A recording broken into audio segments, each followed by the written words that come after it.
저는 지금 기초생활수급자로 생계급여를 받고 있는 40대 여성입니다.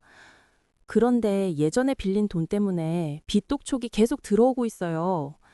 수급비가 들어오는 통장이 압류당할까 봐 걱정이 돼서 주민센터에 문의했더니 행복지킴이 통장이라는 걸 만들 수 있다고 하더라고요.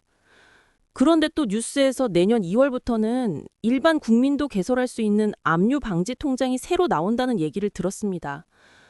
지금 당장 행복지킴이 통장을 만들어야 할지 아니면 내년 2월까지 기다렸다가 새로운 생계비 계좌를 만드는 게 나을지 정말 고민이에요. 두 통장이 어떻게 다른 건가요? 혹시 두 개를 다 만들 수도 있나요? 어떻게 하는 게 저한테 가장 유리할까요? 안녕하세요. 소소하지만 담백한 복지 이야기를 전해드리는 소담이입니다. 오늘은 많은 분들이 헷갈려하시는 행복지킴이 통장과 내년 2월부터 시행되는 생계비 계좌의 차이점, 그리고 어떤 선택이 유리한지에 대해 알아보겠습니다. 압류 걱정 없이 안전하게 생활비를 지킬 수 있는 실질적인 방법을 알려드릴게요. 도움이 되셨다면 좋아요와 구독 부탁드립니다. 먼저 행복지킴이 통장부터 말씀드릴게요. 이 통장은 기초생활수급자만 개설할 수 있는 특별한 통장입니다. 가장 큰 특징은 정부에서 지급하는 생계급여나 주거급여 같은 수급비만 입금이 가능하다는 거예요. 본인이 직접 돈을 넣거나 다른 곳에서 송금을 받을 수는 없습니다. 오직 정부 지원금만 들어올 수 있어요. 하지만 들어온 수급비를 아껴서 모아두는 건 가능합니다. 잔고에 제한이 없어서 수급비를 받아서 생활비로 쓰고 남은 돈을 계속 저축할 수 있어요. 그리고 이 통장에 있는 돈은 법원의 압류 결정이 있어도 원천적으로 압류가 방지됩니다. 국민기초생활보장법 제35조에서 수급비는 압류할 수 없도록 정하고 있거든요. 다만 한 가지 주의하실 점이 있어요. 행복지킴이 통장을 체크카드 결제 계좌로 설정하는 건 가능하지만 권장드리지는 않습니다. 왜냐하면 카드 결제를 취소하거나 환불받을 일이 생겼을 때 일반 통장처럼 바로 입금이 안 돼요. 정부 지원금만 입금 가능하다는 원칙 때문에 카드사에서 환불해주는 돈도 바로 들어오지 않고 은행의 별도 확인 절차를 거쳐야 합니다. 그래서 카드 결제용으로 사용하시면 불편함을 겪으실 수 있어요. 이제 2026년 2월 1일부터 시행되는 생계비 계좌에 대해 말씀드릴게요. 이 계좌는 행복지킴이 통장과는 완전히 다른 개념입니다. 가장 큰 차이는 전 국민이 개설할 수 있다는 거예요. 기초생활수급자가 아니더라도 빚이 있어서 압류가 걱정되는 분이라면 누구나 1인당 한 개씩 만들 수 있습니다. 개설 가능한 곳도 다양해요. 국내 시중은행은 물론이고 지방은행, 저축은행, 농협이나 수협 같은 상호금융, 새마을금고, 심지어 우체국에서도 만들 수 있습니다. 본인이 주로 거래하는 금융기관 어디서든 편하게 개설하실 수 있어요. 생계비 계좌의 가장 큰 장점은 입출금이 자유롭다는 겁니다. 행복지킴이 통장처럼 정부 지원금만 들어오는 게 아니라 본인이 원하는 돈을 자유롭게 입금할 수 있어요. 급여를 받아서 넣을 수도 있고 일용직 알바비를 받아서 넣을 수도 있습니다. 그리고 이렇게 넣은 돈은 월 250만 원 한도 내에서 압류로부터 보호받을 수 있어요. 여기서 중요한 건 250만 원이라는 금액인데요. 현재 압류금지 생계비가 월 185만 원인데 물가 상승과 최저임금 인상 등을 반영해서 250만 원으로 상향된 겁니다. 이 금액은 계좌에 예치할 수 있는 최대 금액이면서 동시에 한 달 동안 누적해서 입금할 수 있는 금액이기도 해요. 예를 들어 설명해 드릴게요.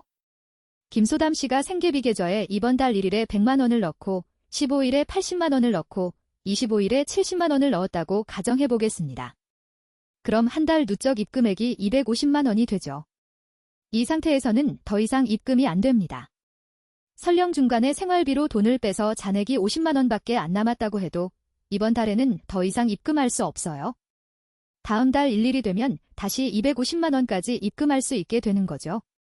이렇게 제한을 둔 이유는 반복적인 입출금으로 실제 보호받는 금액이 과도하게 많아지는 걸 방지하기 위해서예요. 악용을 막기 위한 안전장치라고 보시면 됩니다. 그런데 생계비 계좌만 가지고 있으면 250만 원까지만 보호받는 걸까요? 그건 아닙니다. 생계비 계좌에 있는 돈과 일반 계좌에 있는 돈을 합쳐서 250만 원까지 보호받을 수 있어요. 구체적으로 설명드릴게요. 이소담 씨가 생계비 계좌에 150만 원을 가지고 있다고 가정해 보겠습니다. 그럼 일반 계좌에 있는 돈 중에서 100만 원까지는 추가로 압류가 금지됩니다. 생계비 계좌 150만 원과 일반 계좌 100만 원을 합치면 250만 원이 되니까요. 만약 생계비 계좌에 200만 원이 있다면 일반 계좌에서는 50만 원까지만 보호받을 수 있고요. 그럼 질문하신 것처럼 행복지킴이 통장과 생계비 계좌를 동시에 가질 수 있을까요?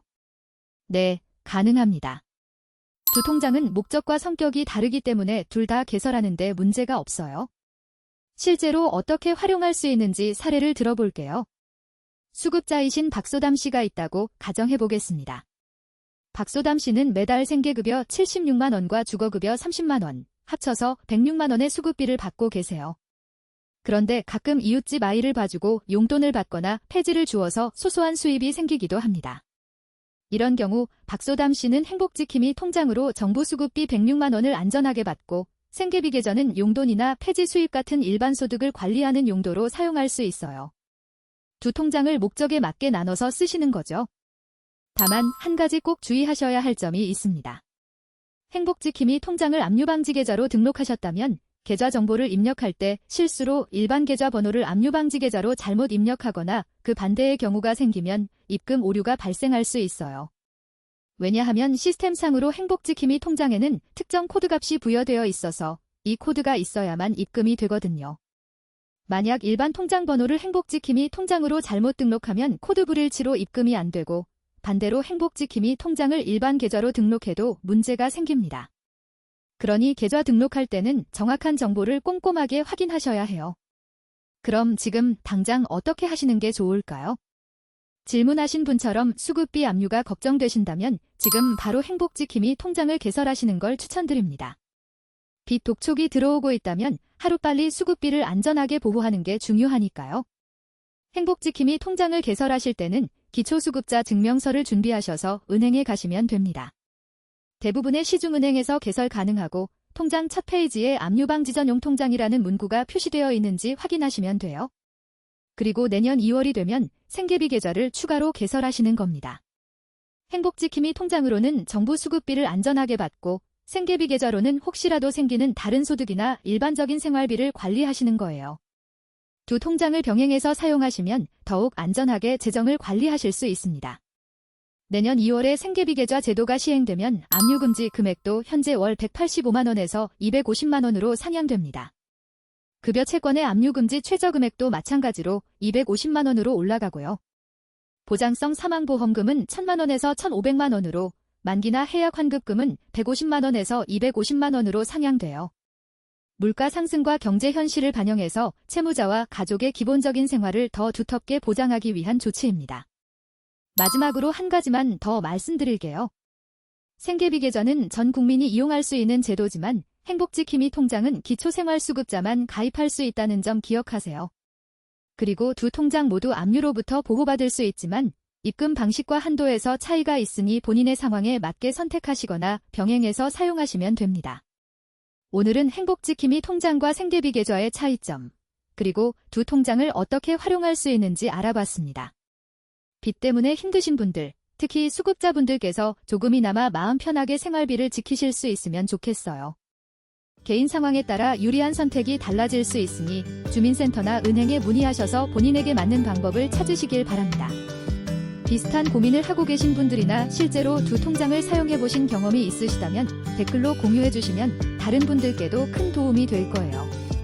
영상이 도움이 되셨다면 구독과 좋아요 부탁드립니다. 소담이었습니다. 감사합니다.